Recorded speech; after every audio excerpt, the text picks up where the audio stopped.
Hello friends, जय Jagannath. Welcome to one second my success classes.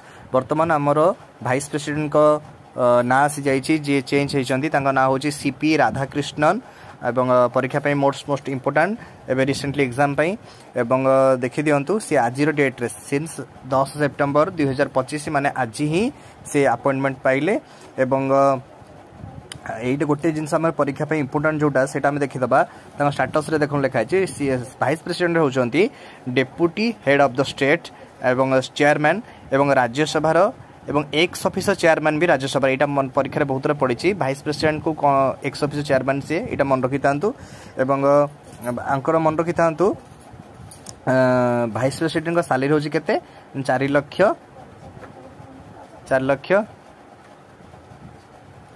एवं मते गोटे कथा आप कमेंट सेक्शन में देवे जे भाइस प्रेसिडेंट आर्टिकल नंबर केते लिखाई आर्टिकल केते भाइस प्रेसिडेंट बोली जड़े रही पारे आप मते मेंशन करी कहिबे केते आर्टिकल केते।